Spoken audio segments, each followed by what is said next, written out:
오늘은 우리가 나눈 것처럼 2023년도 그 첫 번째 주일을 하나님께 드리는 그런 날입니다. 매년 이맘때 바로 이 날이 되게 되면 많은 그런 사람들의 마음에는 지난해 있었던 어떤 슬프고 어렵고 고난스럽고 또 가졌던 그 모든 문제들이 다 사라지고 이제 새해에는 좀 좋은 일만 가득했으면 좋겠다 라는 그런 마음들로 가득 차게 됩니다.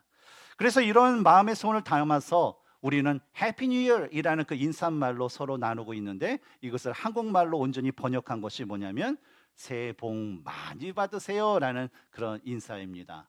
근데 이 인사는 우리가 뭐 송구영신 예배 때나 뭐 1월 1일 때만 얘기하는 것이 아니라 그냥 만날 때마다 그런 인사를 하면 참 좋은 것 같아요. 그렇지 않습니까? 별로 안 좋으신가요? 별로 안 좋으시. 그래 하면 다시 한번 우리 한번 인사 나눌까요? 해피 뉴 이어, 새해 복 많이 받으세요. 한번 인사 나누겠습니다. 여러분, 우리가 이처럼 매 해마다 이렇게 인사를 나눌 때면 너무나도 기분이 좋아요. 근데 사람들이 이런 인사를 하면서 새해마다 바라는 그 좋은 일, 또 복된 일, 그것은 과연 무엇을 의미할까 한번 생각해 보기를 원합니다. 여러분은 어떠세요? 새해에는 어떤 좋은 일, 어떤 복이 있는 일들이 여러분 가운데 있기를 원하십니까? 우리 정현옥 집사님, 어떤 새해에는 어떤 좋은 일, 어떤 복된 일이 있으면 좋겠어요? 뭐 저기 정답 뭐 이렇게 없어요. 예. 예. 어떤 일? 딱 생각나는 거 하시면 돼요. 가족 건강. 예. 뭐 그런 거 있을 수 있고요. 우리 장주현 집사님. 그냥 딱 생각나는 거 하시면 돼요. 기도의 소원이 이루어지는 거. 예. 이옥선 집사님.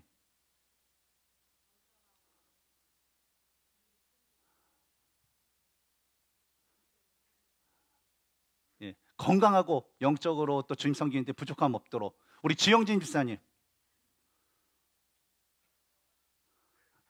소원이 없으신가요?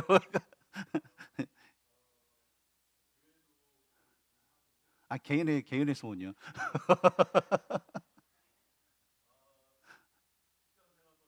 어,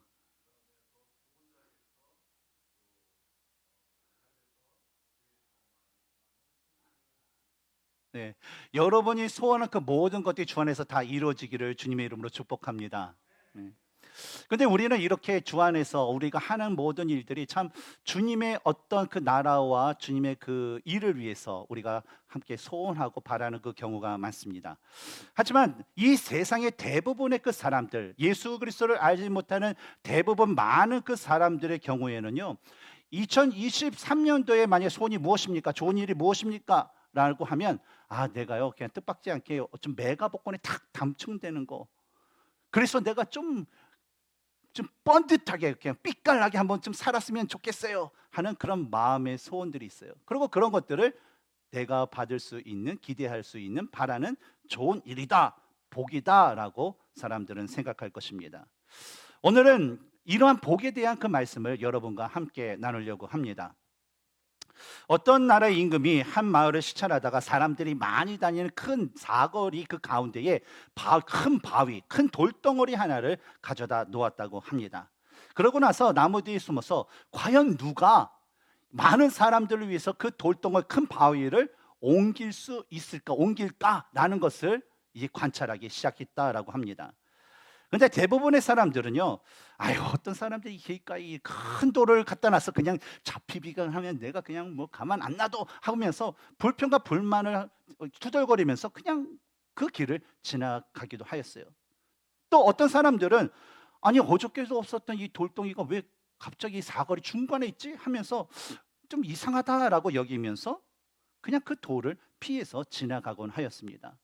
그래서 하루 종일 이 임금은 그 광경을 지켜봤는데, 그런데 해가 질 무렵 한 농부가 수레를 끌고 가다가 길 한가운데 있는 큰 돌덩어리를 보게 되었습니다. 그랬더니 그는 잠시 자신의 그 수레를 한쪽으로 이제 정차시킨 후에 자신이 그 수레를 몰던 소를 데리다가 그 소와 함께 그 큰 돌덩어리를 큰 길가 쪽으로 옮기게 되었다고 해요. 근데 그 큰 돌을 옮기자마자 그 돌이 있었던 그 밑에 보니까 아주 큰 자루가 놓여 있었다고 합니다. 그리고 그 자루에는 다음과 같은 글귀가 써져 있었다고 해요. 이 돌을 옮기는 사람에게 이 자루를 드립니다. 그래서 이상한 글귀다라고 생각해서 그 자루를 딱 열어봤더니 세상에서 가장 귀한 금은보화가 가득 차 있었다고 합니다. 이 농부가 한 일은 무엇입니까? 바로 자신뿐만 아니라 다른 사람들이 불편할 수 있기 때문에 그 큰 돌을 어때요? 그저 길가로 옮겼을 뿐이라는 거예요. 그런데 어때요? 뜻밖의 그 농부는요, 엄청난 금은 부활을 바로 한순간에 받게 되었다라는 거예요. 근데 이러한 모습을 가리켜서 사람들은요, 아, 이런 금은 부활가 진정한 복이다라고 생각한다라는 것입니다. 오늘 말씀에도 복에 대한 그 말씀이 나와요. 근데 오늘 말씀 가운데 우리에게 주는 그 복의 이야기는 사람들이, 이 세상 사람들이 말하는 그런 금은 보화의 그 복이 아니라 바로 예수 그리스도께서 산산수훈 가운데 팔복에 대한 말씀하신 것처럼 복 있는 사람은, 복 있는 사람은, 복 있는 사람은 이라고 말씀하신 그 복에 대한 말씀, 즉 하나님의 백성과 자녀된 자녀들에게 주어지는 영원한 하나님의 나라에 대한 그 복을 말씀해 주고 있습니다. 저는 새해 첫 번째 주일 예배 시간에 이러한 복의 말씀을 여러분과 함께 나누면서 2023년도의 그 한 해 동안에 여러분과 저의 삶이 바로 하나님께서 주시는 복으로 가득 차기를 소망하는 이 시간이 되기를 주님의 이름으로 축원합니다. 별로 원하지 않는 것 같아요. 축원합니다. 아멘. 오늘 본문을 보면 우리가 하나님의 복을 받기 위해 반드시 실천해야 할 두 가지의 일이 있다라고 말씀을 합니다. 그중에 첫 번째는 우리가 하나님의 복을 받기 위해서 반드시 하지 말아야 할 것을 하지 말라라는 그 말씀이 있어요. 어떤 말씀이라고요? 하지 말아야 일을 어떻게 하라고요? 하지 말아야 된다. 우리 같이 한번 1절을 읽어볼까요? 시작. 복 있는 사람은 악인들의 길을 따르지 아니하며 죄인들의 길에 서지 아니하며 오만한 자들의 자리에 앉지 아니하고. 이 구절에서 말하는 이 복 있는이라는 그 말은요, 곧다, 뭐 똑바로 가다라는 그런 일차적인 그 의미와 뭐 번창하다, 성공하다라는 그런 확장된 그런 의미를 가지고 있습니다. 그런데 이 시편 기자가 이 단어를 사용한 것은 뭐냐면, 진정한 복이란 바로 세상이 말하는 것이 아니라 바로 하나님께서 말씀하신 대로 우리가 살아갈 때에 하나님께서 주시는 그 번영과 하나님께서 주시는 그 성공이 바로 진정한 복이다라는 것을 말씀해 주시기 위해서 바로 복 있는이라는 그런 표현을 사용하신 것입니다. 그런데 한번 성경을 펼쳐놓고 한번 1절을 다시 한번 보면, 우리가 하나님의 복을 받기 위해서는요, 하지 말아야 할 세 가지가 있다라는 것을 우리는 발견할 수가 있습니다. 뭐가 있나요? 1절을 보세요. 성경에 보면 뭐가 있어요? 악인들의 꾀를 쫓지 않는 것. 두 번째는 뭐죠? 죄인들의 길에 서지 않는 것. 그다음에 세 번째는 바로 오만한 자들의 자리에 앉지 않는 것이다 라고 이야기를 합니다. 근데 이 구절을 다시 한번 우리가 눈여겨보면 아주 특징적인 몇 가지가 있어요. 먼저 무엇입니까? 하나님의 뜻을 따르는 복 있는 사람들은 문법적으로 어떻게 사용되고 있어요? 예? 국어 전문. 예. 복 있는 사람, 이건 뭡니까? 문법적으로 단수. 오, 공부 잘하셨나 봐요. 단수로 써져 있어요. 그런데 악인들, 죄인들, 그리고 오만한 자들은 뭘로 써져 있어요? 복수로 써져 있다는 거예요. 그러면 왜 복 있는 사람은 단수로 써져 있고 그 다음에 뭐 악인들, 죄인들, 오만한 자들은 복수로 써져 있을까라는 것을 우리가 문법적으로 볼 때 어떻게 해석을 할 수 있냐면, 바로 이 세상에 많은 사람들이 살고 있는데 그 중에 복 받는 자들, 즉 하나님의 뜻을 따르는 사람들은 많다라는 거, 적다라는 거예요. 적다라는 거예요.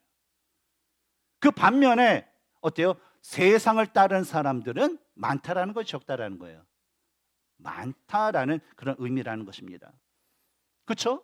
그 다음에 우리 다음 눈여겨볼 것은 악인들의 꾀, 죄인들의 길, 그리고 오만한 자들의 자리라는 것은 이런 하나님의 뜻을 따르지 않는 악인들이 가지게 되는 공통적인 세 가지의 모습일 뿐이지, 뭐 악인들 따로 있고 죄인들 따로 있고 오만한 자들이 따로 있다라는 어떤 그 별개의 사람을 가리키는 말씀이 아니라는 것입니다. 특히 저자는 이 세 가지의 그 표현을요 점층적으로 해요. 어떻게 해요? 악인, 저를 따라해서 하시기 바랍니다. 악인, 그 다음에 죄인, 그 다음에 오만한 자, 이렇게 계속적으로 점층적으로 이 표현을 함으로 인해서 악인들이 이 자신의 악한 본성을 따라서 살아가면서 처음에는 이 악인의 모습을 갖고 있다가 그 다음에 죄인의 모습을 갖고 있고 그 다음에 오만한 자의 모습을 갖고 있는 그런 점점 더 악해져가 있는 악인들의 실제적인 모습을 표현한 거예요. 근데 이런 표현을 우리가 야고보서에서 찾아보면 1장 15절에 욕심이 잉태한 즉 몰라요? 죄를 낳는 거예요. 그 다음에 죄가 어때요? 장성한 즉 사망을 낳느니라는 말씀처럼 이 악인들이 점점 악하게 변화해서 결국은 어때요? 돌이킬 수 없는 결과, 사망이라는 돌이킬 수 없는 그 결과를 맞게 되는 그런 모습을 바로 이 시편의 기전은 우리에게 보여주고 있는 것입니다. 시편의 그 저자는 이런 악인들의 모습을 말씀해 주면서 하나님의 자녀된 우리가 하지 말아야 할 그 세 가지의 그 모습에 대해서도 좀 자세하게 말씀해 주고 있어요. 첫 번째 1절에서 저자가 가장 먼저 언급하는 것은 하지 말아야 할 일은 뭡니까? 첫 번째로 하지 말아야 할 것, 악인들의 꾀를 쫓지 않는 일이라는 거예요. 근데 여기서 말하는 이 꾀라는 것은 하나님을 대적하고 부정한 방법으로 성공하고자 하는 어떤 생각들, 그 마음들, 그런 것을 의미를 합니다. 그래서 예를 들어서 학생들 같은 경우는 어때요? 공부하는 학생들, 내가 좀 더 뭐 학업을 받기 위해서, 요즘 드라마 넣으면 뭐 고등학생도 이상한 짓도 많이 하잖아요. 뭐 내가 1등급을 받기 위해서 성적 떨어뜨리기 위해서 이상한 거, 그렇죠? 요즘 드라마가 참 이상해요. 근데 세상이 그런 것 같아요. 그래서 학생들은 어때요? 좋은 점수를 얻기 위해서 치팅하는 거, 컨닝하는 거, 그런 거를 하려는 이 부정적인 방법을 생각하는 거. 또 직장인들은 뭐예요? 내가 좀 더 남보다 승진을 빨리 하고 좋은 포지션에 의해서 조금 남보다 해서 좀 잘 살기 위해서 다른 사람을 모함하거나 다른 사람이 했던 어떤 프로젝트를 나의 이름으로 바꿔가지고 쫙 내고자 하는 그런 부정적인 그런 생각을 하는 것들. 또 사업을 하시는 분들 같은 경우 어떻습니까? 내가 남들보다 돈을 더 벌기 위해서 어떤 세금 조작이나 어떤 부정한 방법이나 그런 것들을 이제 몰래 함으로 인해서 어때요? 내가 좀 더 사업적으로 성공하고 큰 유익을 얻게 하고 싶다라는 그 생각을 가지고 그대로 살아가는 것, 그것이 바로 악인들의 꾀를 그런 쫓는 그런 삶이라는 것이죠. 근데 여러분, 이와 같이 악인들이 이런 꾀를 쫓는 그 이유는 무엇일까요? 왜 그들은 이런 꾀를 쫓아 살아갈까요? 이런 모습은요, 과정보다 결과가 더 중요하다라는 이 세상의 그런 사고방식을 가진 대표적인 모습이라는 거예요. 그래서 과정이 뭐 불법을 하든 편법을 하든 상관없이 그저 좋은 결과를 얻어서 나에게 큰 유익이 주어지면 된다라는 그 죄의 욕망을 추구하는 모습이 그들에게 있기 때문이에요. 그리고 이런 삶을요, 자신이 이 세상에서 누려야 할 성공의 삶이라고 그는 확실히 믿기 때문에 무엇을 하든지 누가 뭐라고 하든지 악인들의 꾀를 쫓아서 살아간다라는 것입니다. 그런데 성경에서 이 시편의 저자는 이런 사람들에서 뭐라고 얘기합니까? 악인의 그런 꾀를 쫓는 자들을 가리켜서 꾀를 쫓는 사람도 뭐라고 해요? 그들은 악인이다 라고 얘기해요. 그리고 그 꾀를 쫓는 삶을 가리켜서 그의 삶을 뭐라고 해요? 악인들의 삶이다라고 아주 분명하게 명확하게 말씀하고 있다는 거예요. 그리고 두 번째로 언급되는 우리가 하지 말아야 할 일은요, 뭐죠? 죄인들의 길에 서지 않는 것을 이야기합니다. 여기서 말하는 죄인들의 길이라는 것은 이 악한 생각을 가지고 있는 자들이 하나님이 원하시고 바라시는 그 방법을 따르지 않고 하나님이 정하신 어떤 삶의 어떤 목표와 방향에서 완전히 비껴나거나 완전히 벗어난 그 삶을 사는 것을 의미를 해요.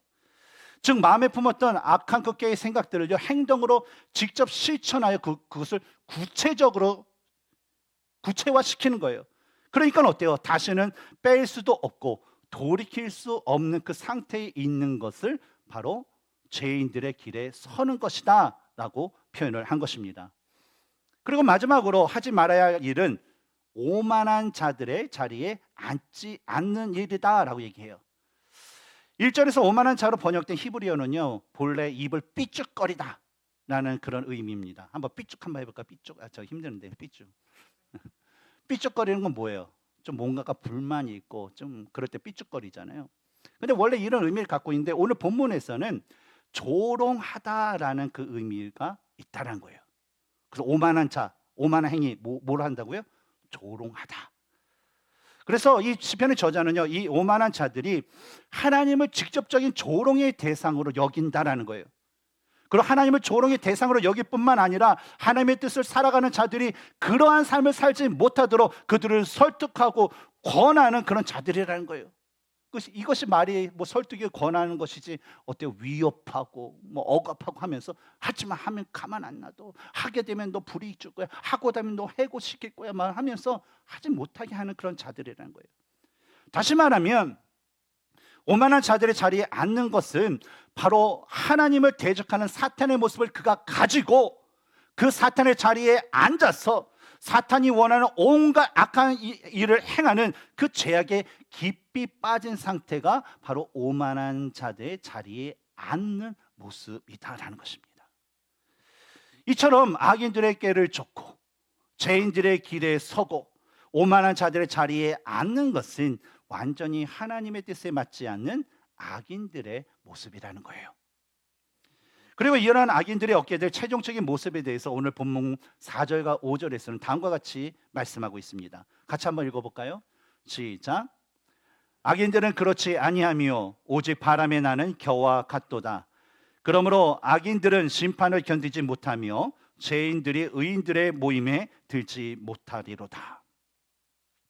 아마 이러한 모습은요, 예수님께서 마태복음 3장 12절에 손에 키를 들고 자기의 타작마당을 정하게 하사 알곡은 모아 곡간에 들이고 죽정이는 꺼지지 않는 불에 태우시리라 라고 말씀하신 것 같이 악인들에게 내려질 최종적인 그 심판의 모습이 바로 이와 같다라는 거예요. 악인들은요, 하나님의 그 뜻을 버리고 자신들의 그 뜻대로 살아가는 것이 가장 현명한 삶이고 가장 진리다라고 생각을 합니다. 그리고 주장을 해요.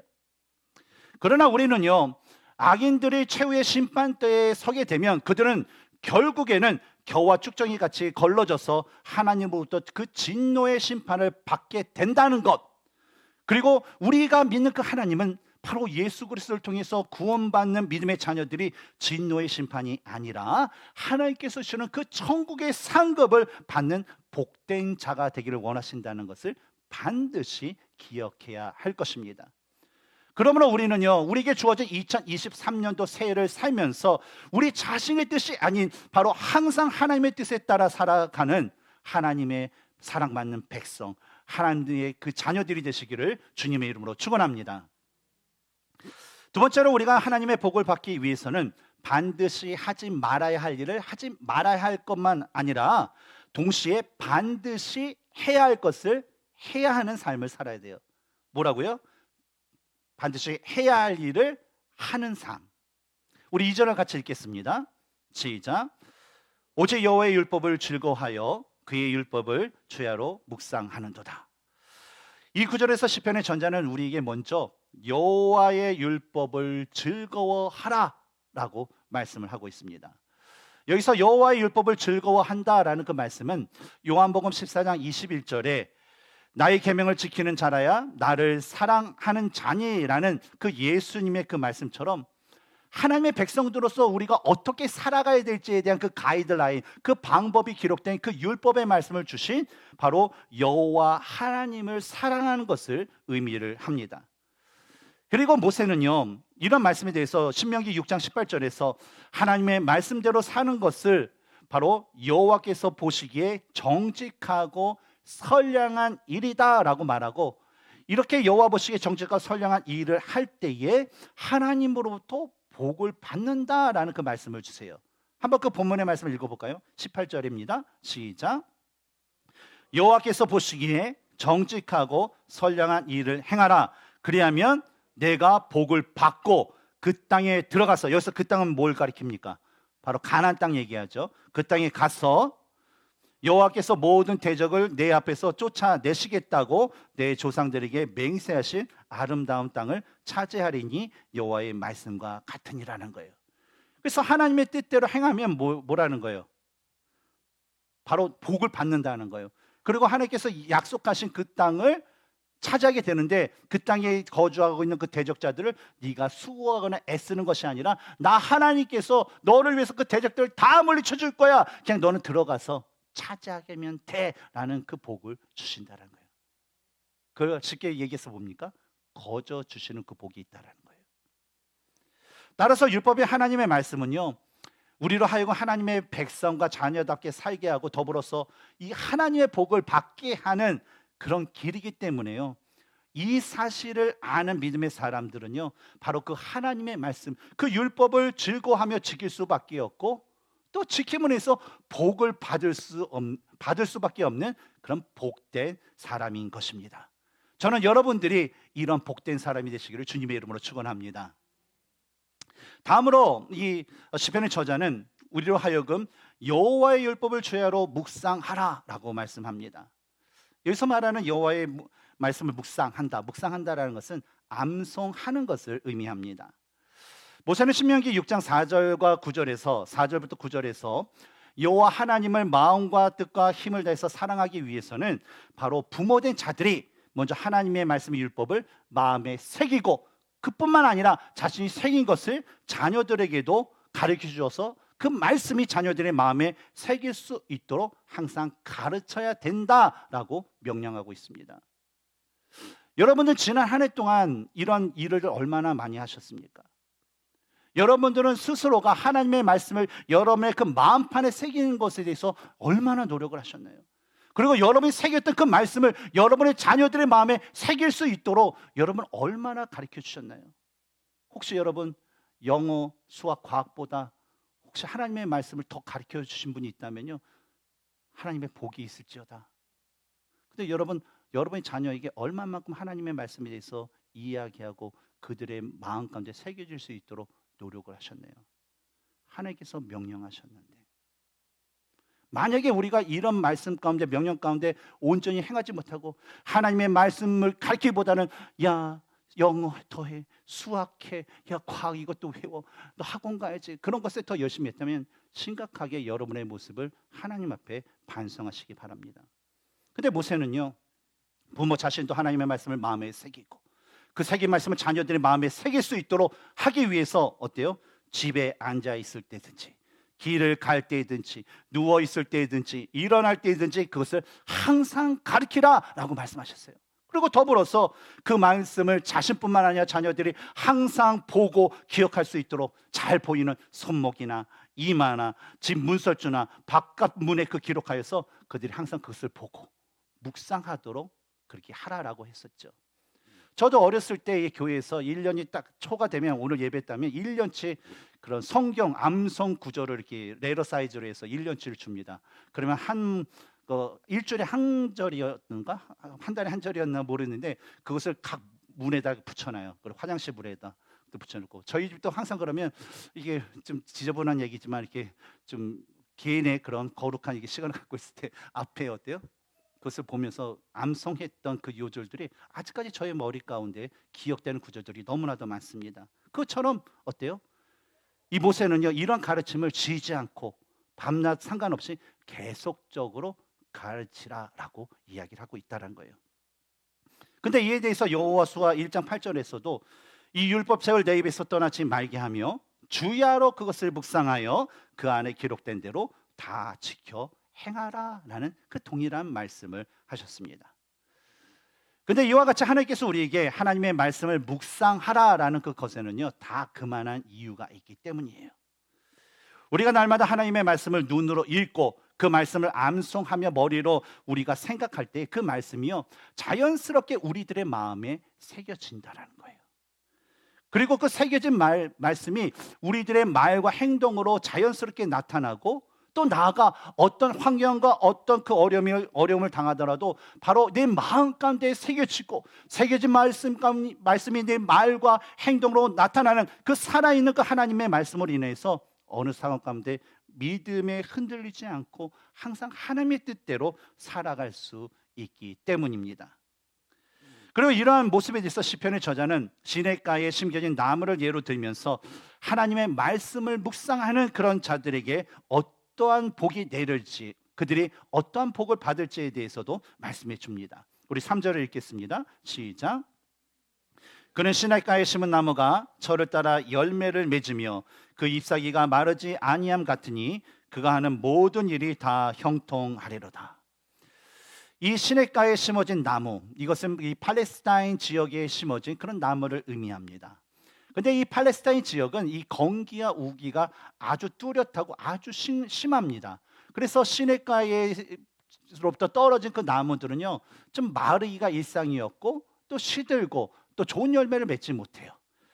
하지만 이 시냇가 그 곁에 심겨진 나무는요, 끄지지 않는 그런 물과 영양분을 그 시냇가로부터 공급받기 때문에 항상 메마르지 않고 또 크게 자라고 항상 푸르며 또 많은 그 좋은 열매를 맺을 수밖에 없다라는 거예요.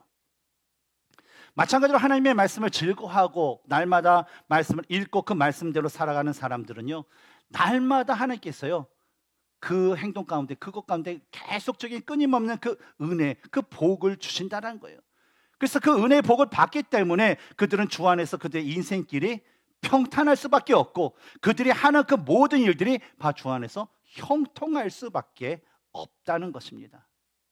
사랑하는 성도 여러분, 이런 의미에서 우리들은 오늘서부터 뭘 해야 될까요?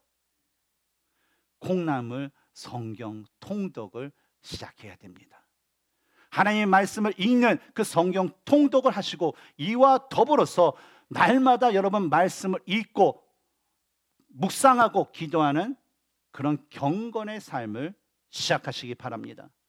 근데 거듭 말씀드리지만 이런 삶은요, 하나님의 명령이에요. 신목사가 얘기하지 않아도 여러분 그리스도인이라면 누구나 해야 될 하나님의 명령이고 또 이것은 더불어서 여러분의 믿음을 건강하게 하고 여러분의 삶을 복되게 하는 일인 것입니다. 그러므로 항상 하나님의 말씀을 즐거워하여 날마다 말씀을 마음에 새기는 묵상을 통해서 형통함의 복을 누리시는 모든 성도님 되시기를 주님의 이름으로 축원합니다. 앞으로 우리가 기도 시간이나 예배 시간에 항상 소망해야 할 것이 있습니다. 그것은 뭐냐면 하나님으로부터 오는 복에 대한 소망을 우리가 항상 가지고 있어야 돼요. 그리고 이런 하나님의 복을 받는 방법은 아주 간단하고 명료합니다. 그래서 오늘 말씀에서 우리가 함께 나눈 것처럼 하나님의 말씀대로 악인들의 길을 따르지 않고 죄인들의 길에 서지 않고 오만한 자들의 자리에 앉지 않고 반면에 또 뭘 해야 돼요? 오직 하나님의 말씀, 여호와 하나님의 말씀을 즐거워하여 날마다 주야로 묵상하는 삶을 살면 되는 것입니다. 그런데 우리가 이러한 삶을 오늘 이 시간, 우리가 어저께도 결단했지만 오늘 이 시간, 주님, 내가 악인들의 길을 쫓지 않고 죄인들의 길에 서지 않고 오만한 자들의 자리에 앉지 않겠습니다. 그래서 하나님의 말씀을 즐거워하면서 내가 항상 말씀을 묵상하고 내가 그것을 마음에 새기겠습니다. 아멘, 도와주세요 라고 결심을 했지만 여러분, 이 예배 자리에 딱 끝나고 나서 이걸 할 때면 분명히 어떤 것이 있냐면 사탄이요, 우리가 하나님의 말씀대로 하지 말아야 할 것을 꼭 하게끔 유혹하는 그런 공격이 있어요. 내일서부터 해. 우리 아내가 그래요. 여보, 다이어트는 언제까지? 내일서부터 할게요. 그러면서 하는 것처럼 뭐 이렇게 그 하지 말아야 할 것을 꼭 하게끔 만드는 유혹이 있어요. 그리고 반면에 우리가 반드시 해야 될 말씀을 읽으려고 하는데 성경 통독을 해야 되는데 뭐가 자꾸만 전화가 그때까지 오고 자꾸 만나자고 하고 또 만나자고 나갔다 하니까 사람 만나면 어디 피곤하니까 아유 내일서부터 하지. 그러다가 안 하고 아유 뭐 한 달에 밀렸으니까 한 달에 한꺼번에 해버리지 하다가 어때요? 1년이 가버리는, 결국 하지 못하게 하는 그 사탄의 공격이 분명히 있다라는 것입니다. 근데 여러분, 이러한 사탄의 미혹과 공격을 우리가 당할 때에 우리는 반드시 오늘 본문의 1절과 2절, 그리고 6절의 말씀을 보면서 우리가 과연 2023년도와 또 앞으로의 삶 가운데 우리가 과연 하지 말아야 할 것을 하는 삶을 살아야 되나? 해야 될 것을 하지 말아야 되는 삶을 살아야 되나? 아니면 하지 말아야 될 것을 하지 말고 해야 될 것을 해야 되는지의 삶에 대해서 여러분 결단하시기 바랍니다. 우리 한번 말씀을 읽어볼까요? 1절과 2절입니다. 시작. 복 있는 사람은 악인들의 길을 따르지 아니하며 죄인들의 길에 서지 아니하며 오만한 자들의 자리에 앉지 아니하고 오직 여호와의 율법을 즐거워하여 그의 율법을 주야로 묵상하는 도다. 6절의 말씀입니다. 무릇 의인들의 길은 여호와께서 인정하시나 악인들의 길은 망하리로다. 여러분, 모든 사람, 이 세상의 모든 사람들은요, 한 명도 예외 없이 악인 아니면 의인 중에 한 부류에 속하게 됩니다. 그러고 나서 악인의 부류에 속한 사람은 악인의 삶을 살고 의인의 부류에 속한 사람은 의인의 삶을 살게 되죠. 그리하여서 의인에 속하여 의인의 삶을 사는 자에게는 하나님께서 복을 내려주시는 그 복받는 자가 되지만, 악인에 속하여서 악인들의 삶을 사는 자는 결국 망하는 자가 되는 그런 결과를 얻게 될 것입니다. 그런데 명심할 것은 우리가 의인에 속하고 의로운 삶을 살면서 그 복된 삶을 사는 데에는요, 분명한 기준이 있어요. 그것은 바로 하나님에 대한 올바른 자세를 가지는 것. 그 올바른 자세라는 것은 바로 하나님을 경외하는 것, 두려워하고 그분을 존경하고 또 그분의 그 말씀을 지켜 행하는 것입니다. 그것이 어떤 거예요? 내가 의인에 속하고 의인의 삶을 살고 의인으로서 하나님의 복을 받는 길이라는 거예요. 사랑하는 성도 여러분, 오늘부터 시작되는 2023년도의 그 새해가 여러분의 삶에 하나님께서 주시는 그 복으로 가득 찬 한 해가 되기를 여러분 각자 간절히 소망하시기 바랍니다. 그리고 그 소망을 이루기 위해서 바로 하나님의 말씀대로 그분의 말씀을 사모여서 날마다 읽고 묵상하는 삶을 사시기 바랍니다. 그래서 한 해를 마친 후에 우리가 다시 한번 이 자리에 모여서 또 성공영신 예배에 모여서 바로 우리가 의인으로서 의인의 삶을 살고 하나님의 복을 받은 그 은혜에서 감사하고 우리가 서로 나누면서 주님 앞에 영광 돌릴 수 있는 저와 여러분이 되기를 주님의 이름으로 축원합니다. 우리 함께 기도하겠습니다.